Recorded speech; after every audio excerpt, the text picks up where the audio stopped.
खुदारी का किसान, कर ले रे खुदारी का किसान। आज जिपराला खंड डबरा पाट दे बुरे, आज जिपराला खंड डबरा पाट दे बुरे।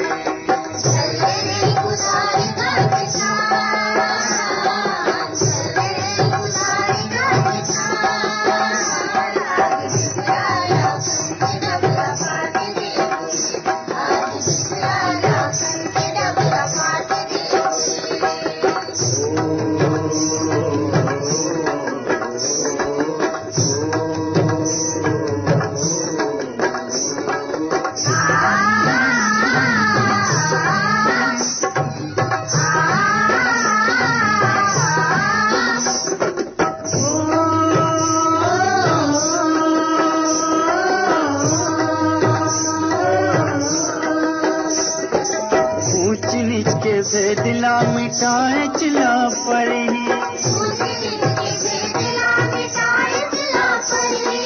चलो चली बड़े बड़े उतरा बंखरी,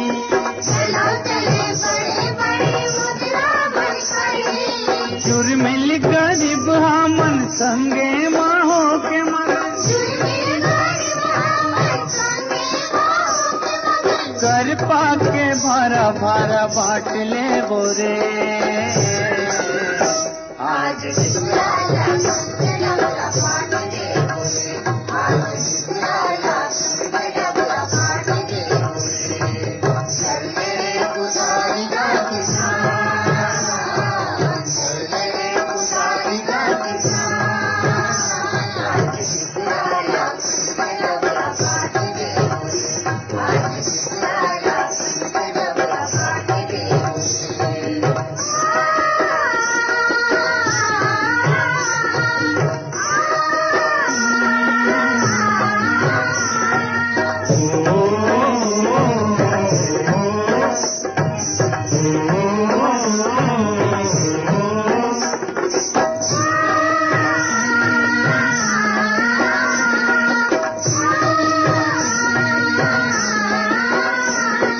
चल ग पंडित चल ग साहू चल ग दिल्लीवार,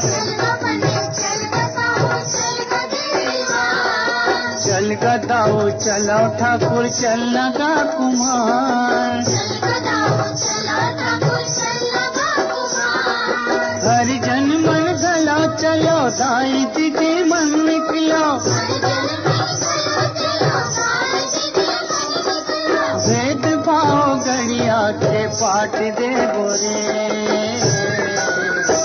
आज जिपराला खंड डबरा पाट दे बोरे, आज जिपराला खंड डबरा पाट दे बोरे।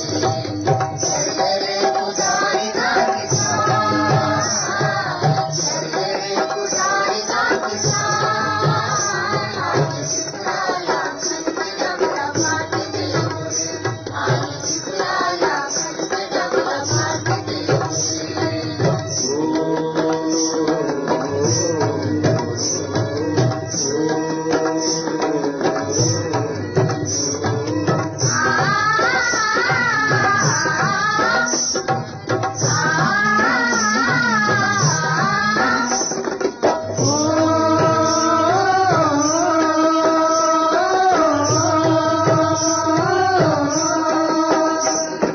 जागर पे रैया हम हवन का किसान,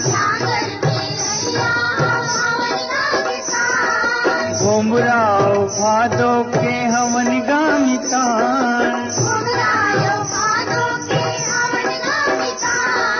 ये पैत पतरा बन हित वाला अपन हमन, गाँव के सियानी पर छाट ले बोरे।